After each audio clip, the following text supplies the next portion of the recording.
Hello this morning. My name is Susan Mitchell, CEO of Mitchell Stankovic and Associates and the founder of the Underground. We are bringing you a very special Underground Spotlight conversation to get us all focused on mental health. It is not an easy subject to discuss, understand, or recognize, but we are seeing every day how the pandemic has affected our daily lives. We're seeing a split in human conditions. Some people are suffering and hurting. In many circumstances, they are suffering in silence. Even for those who are doing well, there are days we have to force ourselves to be intentional, to be positive. I began this recording last evening and then learned I'd lost a very good friend to COVID conditions. She is a strong woman, loving, fiercely independent, but surrounded by family and friends. How does it affect me? Deep sadness, anguish, lack of control, and a realization that we won't share another margarita together on a Friday night. She was my friend. Mental health is real. It makes us vulnerable. And we must remove any stigma that the only way out of it is to get over it. In this Underground Spotlight, we will learn more about the issues for children, people of color, members, and employees. Please join us in this important conversation that I hope leads to ways we can help our fellow humans. Now, I'd like to introduce you to Jamie Murray Branch, Emeritus Professor and Speech Language Pathologist. CYNTHIA Campbell, Chief Experience Officer at Balance. Brad Price, Director of Benefits at CUNA Mutual Group. I'd like to thank each of them for their time, their passion, and this authentic conversation. Thank you.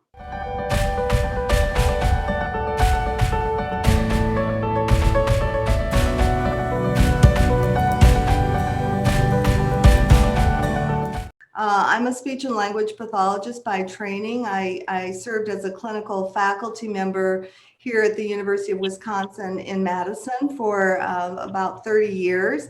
And I also have had a small private practice. I just closed it last month, primarily focusing on adults with severe and complex communication problems, but also with children who are at, high risk for developmental disabilities due to poverty and restricted access to important educational, health, and learning services.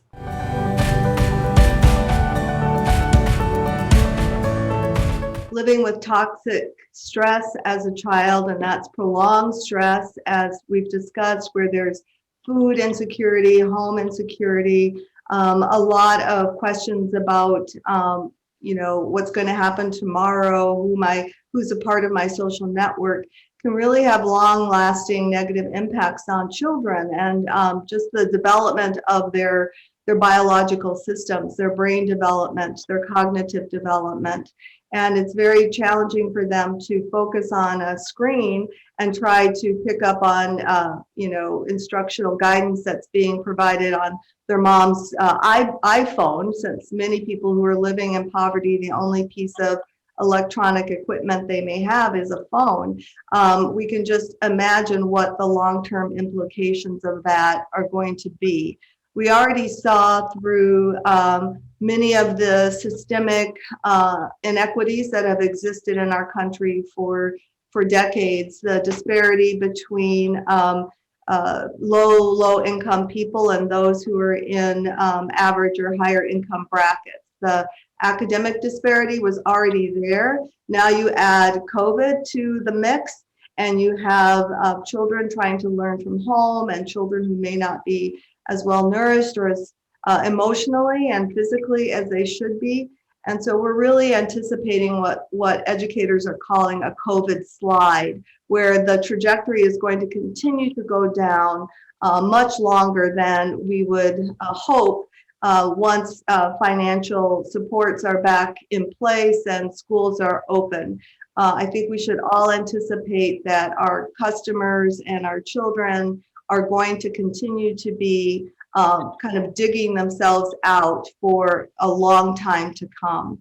And where I see the greatest stress right now is with mothers. There's sort of this very unfortunate intersection between, loss of work. I think we've lost over 1 million women in the workplace since the onset of COVID, primarily because women often serve as the primary caregivers. School is not in session, then somebody has to stay at home to take care of the children. So with moms being at home, being isolated, having less money, sometimes they are heads of household and they're having to try to manage their kids and their own educational needs as well as their own. They are really, really in bad shape. And I spoke to some of the administrators of our Head Start programs here in Madison. This is a program, federally funded program, as you may know, that supports families with children living in poverty or at the poverty line. And basically the message we're hearing is, I'm barely able to survive. So I see credit unions playing this incredible role in responding to the needs of groups that have often been marginalized by other financial institutions. And I know that teachers, because they're frontline responders to these families, are feeling a lot of compassion fatigue because they're hearing these very gut-wrenching stories from families, and there's only so much they can do. And I'm certain that, as financial providers, your staff are also in the front lines getting information from people who are really in crisis. So I applaud you for trying to support your employees as they're responding to the needs of others. But I think we should be mindful that this is going to take a very, very long time for us to get back to some sense of normality or a sense of security, people feeling secure about their health and well-being.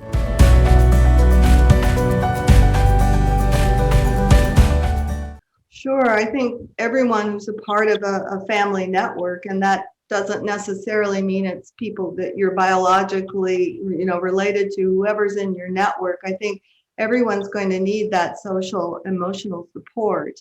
And I know from the Head Start teachers, they've been doing food drop-offs if people are housed temporarily in different places, including hotels and rental properties.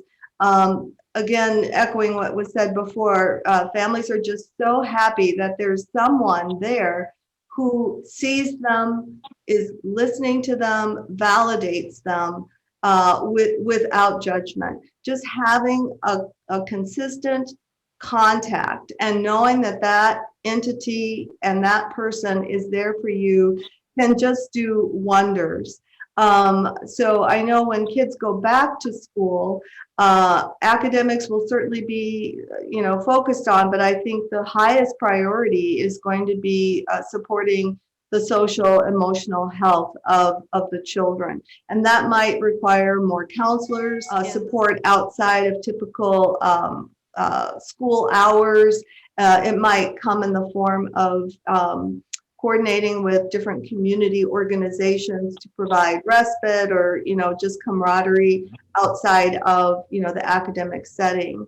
But I also think because we've all experienced through COVID, it's laid bare the systemic inequities in our country that have resulted in certain segments of our population suffering more so than others. It is an opportunity for us to look as a nation and as a financial organization at systemic solutions to these problems. It might mean the inclusion of different kinds of financial services. It might be expanding into different areas of your community where there is no presence, physical presence. I don't know, but I think that despite all of the horrible loss that we've all observed during this time, we are at a crossroads where I think that the issues that many people in our country are experiencing, because we have over 10 million children living in poverty in our country, which is just so hard to fathom since we are the wealthiest nation in the world, that we cannot find ways in which to make sure that basic needs for our citizens are met. Health, safety, education, security, food.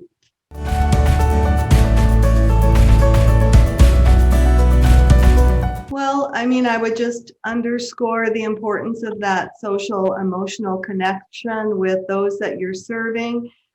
Perhaps increasing the intimacy of that relationship by collaborating with different community organizations that support the underserved, and identifying through that relationship the needs that are specific to that community.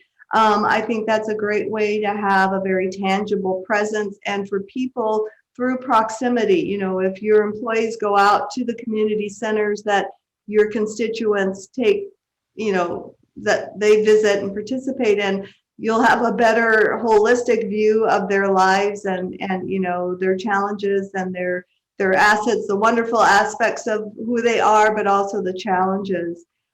From a very concrete perspective, I know that virtual learning is going to continue. It's a part of the classroom.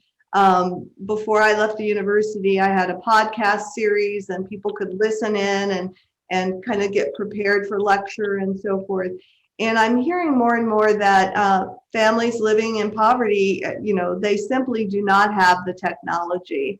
And so while school districts may loan a Chromebook or something to a family, there's only one Chromebook going to a family of 4. So then all of these kids are sort of, you know, vying for this time with this Chromebook or studying, looking at their mom's iPhone.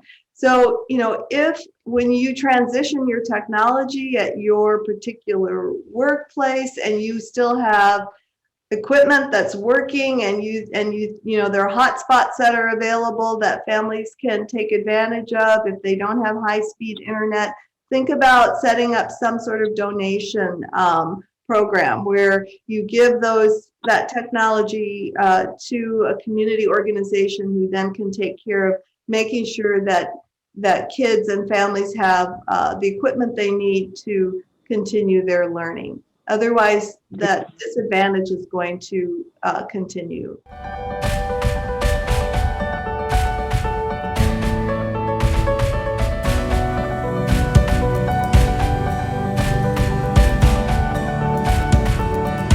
Hi, everybody. I'm Cynthia Campbell. I'm the Chief Experience Officer at Balance. Balance is a national nonprofit. We are a financial counseling and education firm serving credit unions, community banks, EAPs, and employers. Also HUD certified counselors and a HUD intermediary. So lots going on in the way of housing and financial counseling. My role really is about the experience of both the employee, so I'm with you, Brad, on that, and also the counseling that we do, which is credit union members. So their experience is my responsibility.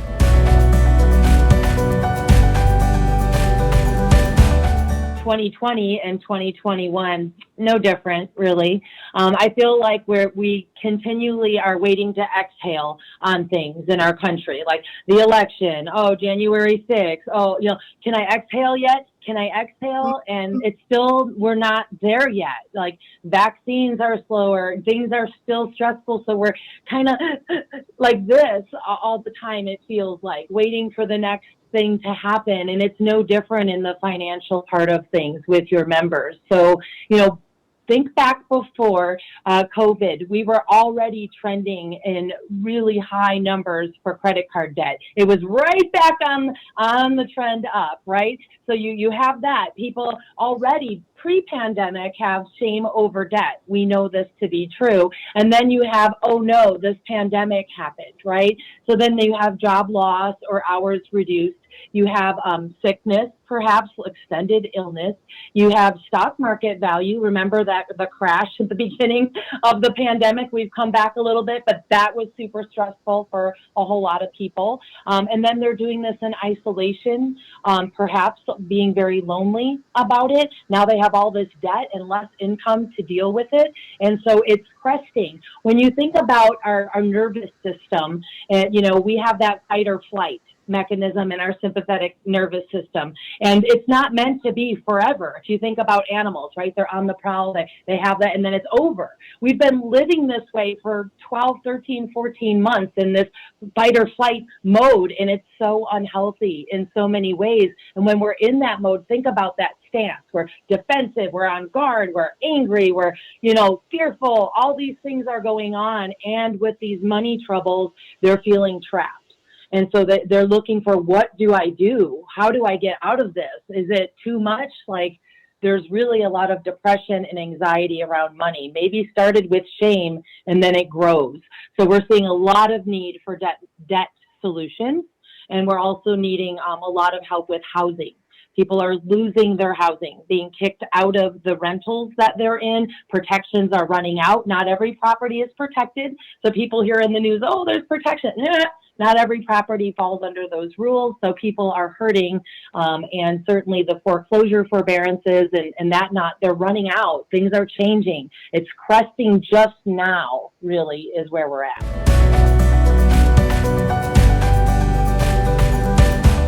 I sure hope so, because this is what is going to be the differentiator between us and other financial institutions, right? We are the people. We are the ones who are people for people. And here's our chance to do whole person care, looking at their financials first. They're hurting there so much. And so when we're working with your members on the phone, we have done a lot of empathy training. In fact, if you haven't heard of it, empathetics training, a little plug for a company that helped us, amazing training for your staff of just really digging in on empathy, because I didn't know there was a word for it, Jamie, but that compassion fatigue, I can see that happening because our folks are counselors. They're already empathic people, or they wouldn't have chosen this for a living. They are spending all day on the phone or video actively listening, which is way different than listening, right? It takes so much energy and empathy to actively listen and to be there and to be present and to prod properly and poke and get them down the path. The energy behind that is a lot.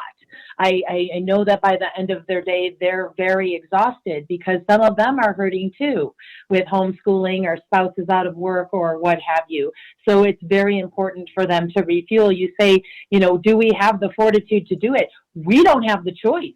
We have to do hard things. There is no way back. It's been exposed. Here we are. We are fragile. We are fragile with our finances. We are fragile with our emotional health right now. We don't have a choice. We have to bear down. We have to be the ones there for them.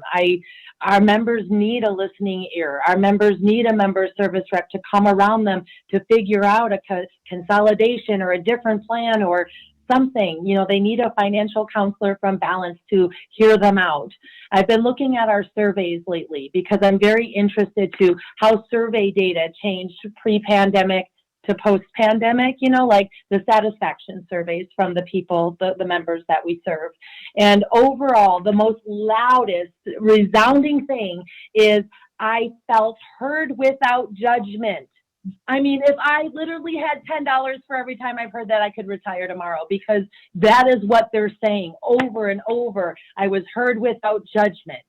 So if we can do that in our branches, on the phone with our members, hear them, meet them where they are, do not judge them. Don't wag that finger. Just give them the assistance they need. I think that's so important. They're already beaten down by the pandemic. We have to be the light, and that's hard. But our counselors, when I ask them, how do you keep doing this? Like, how do you get the energy? These people, they are energized by helping other people, amazingly enough. Many of them say, I feel so good when I can help somebody save their house or rework a loan. I mean, I feel fantastic. And it gives them something to go on, right? And so, yeah, the answer is we don't have a choice.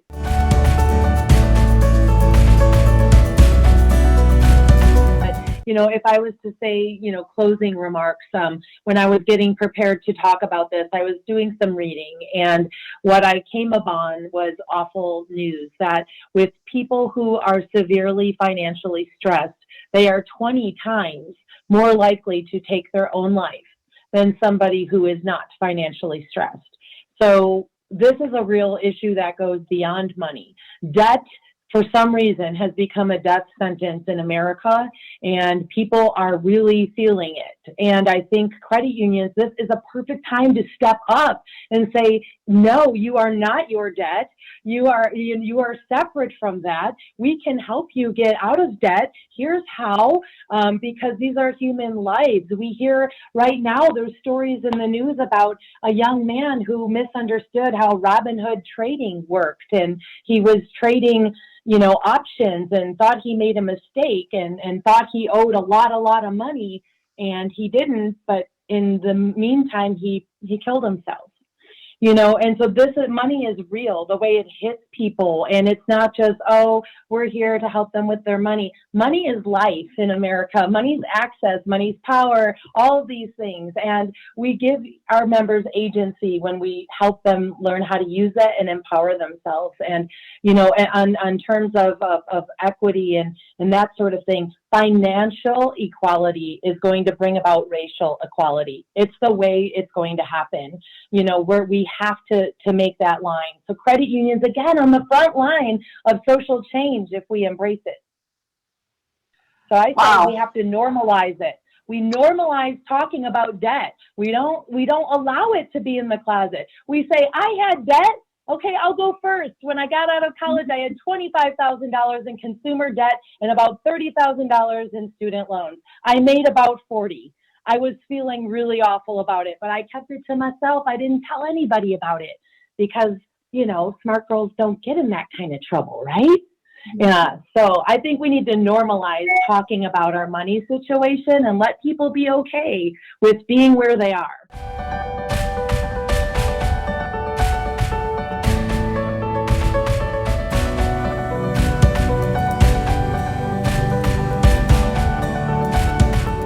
Brad Pricer, with Director of Benefits with CUNA Mutual Group. I've been here about 16 years now. Love the organization and the focus we place on employees, especially their well-being. And in this role and in this difficult time, we've really tried to focus on helping our employees throughout this process because, like everybody else, it's had a huge impact on them. So happy to be here discussing this important topic.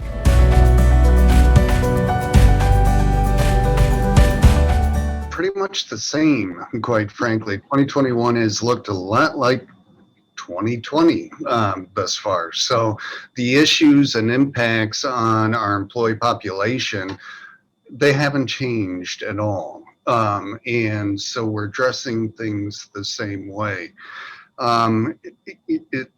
It's been a difficult year, obviously, for all of us, and from an employee's perspective, just as much. And the first way and the biggest way we saw that we could help individuals was through the promotion of our employee assistance program. And we've been promoting it weekly. We've been pushing webinars. We've been providing the resource materials that they have available to them. Just a little background, the EAPs in general, there used to be a stigma attached to using them. It was almost seen as a safety net for people with serious issues. But who amongst us couldn't use some sort of counseling help throughout 2020 and now into 2021. And so EAP industry averages pre-2020 were right around 3%. And that's where we were coming into it. And to put this into perspective with the background of the pandemic and the unrest that we saw in 2020, our utilization average went to 62%. So the stigma's gone. people are using it. And if there wasn't all these issues, that number would scare me to death. But I think it's a wonderful thing that people are tapping into and getting the help that they need. I've used the EAP for the first time. I was one of those people who thought, I'll never need to use the EAP, and everything will be fine. And I found it tremendously useful. So it's the biggest way that we've done it. We also continue to provide flexibility for individuals in where they work and how they work. We haven't forced individuals to come back into the office, since March of last year. And we're right around, I believe, around 5% of individuals who have come back. The remainder are working remote. But we have considered mental health as one of the reasons of allowing people to come back into the building if for some reason working from home they're just crawling up the walls, and we've had that, and so when we run into that issue, we welcome people back, make sure they're social distanced, and take care of them. We've also tried to provide tools to help them work from home if they choose to continue to do so, which the majority, like I said, have. For example, we've provided tools on a temporary basis to help individuals find virtual tutoring, virtual babysitting, to take care and entertain children while they might have a Zoom meeting or something like that.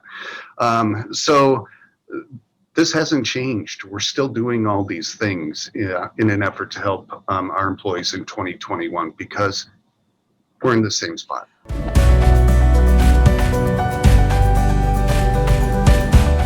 From an employer perspective, the natural reaction is, okay, it's time to get back to normal. It's time to get this behind us and move forward. But I think what we need to do is what we have done and taken a step backwards and say, wait a minute, what's the impact going to be on the individuals if we take those steps? We've proven that we can work remotely. And like most organizations, I believe that, the world has changed. And we've listened to our employees. We've sent out surveys. How do you want to be working right now? And the majority come back and said, I want to keep working the way we're doing it, and allowing that and making sure that we're focusing on the mental health. You have to have the patience right now as an employer to make sure you're not burning out your employees, making sure you give them the resources, and make sure, as far as the empathy goes and the listening that just was referenced, you have to be there and hear them and make sure they have a say in how we operate. Otherwise, in the long run, you're not taking care of your people.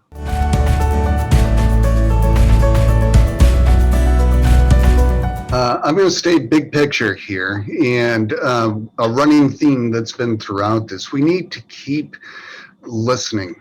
We need to not just listen, but ask, what do people need? And with the backdrop of everything that's going on, because everybody's dealing with it differently. We're all in the same storm, but we're in different boats. I'm